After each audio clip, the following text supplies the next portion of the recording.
ఇక్కడికి వచ్చేటప్పటికే తను పూజలో ఉంది. కాసేపు ఆగితే తనతో పాటు నేను కూడా ఇంటికి వచ్చేసేవాడిని కదా. అసలు తను ఇక్కడే ఉందని నీకెలా తెలుసు విహారీ?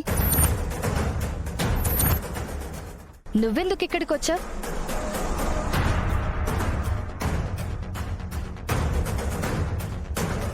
అర్జెంటుగా మీటింగ్ ఉందని వెళ్తున్నానన్నావు కదా, ఇక్కడికి ఇంత దూరం ఎలా వచ్చావు బావా?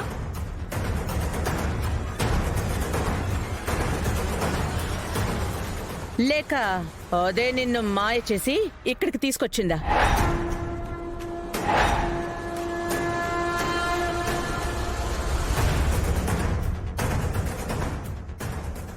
వదినా, ఏంటా మాటలు, ఏంటా ప్రశ్నలు?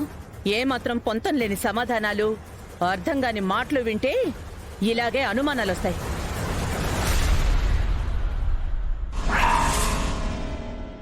ఏంటి విహారీ, ఏం మాట్లాడవు?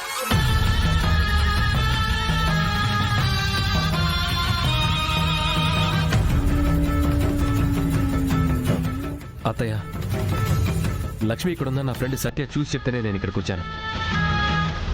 అవునండి, నేను లక్ష్మిని చూసి ఫోన్ చేశాను. విహారీ ఇక్కడికి వచ్చాడు.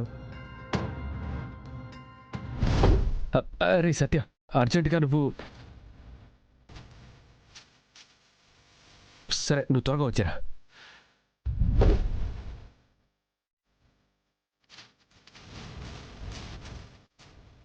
అక్క, నీ అనుమానాలు మాటలు చాలు. లక్ష్మి, పద వెళ్దాం. అమ్మా,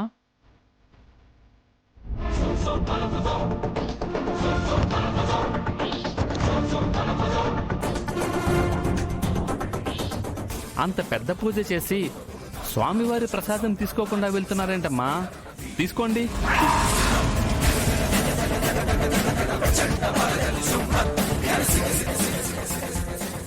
తన పూజకే వచ్చింది సహస్ర. ఇప్పటికైనా అర్థమైంది కదా, పదే ఇంటికి వెళ్దాం.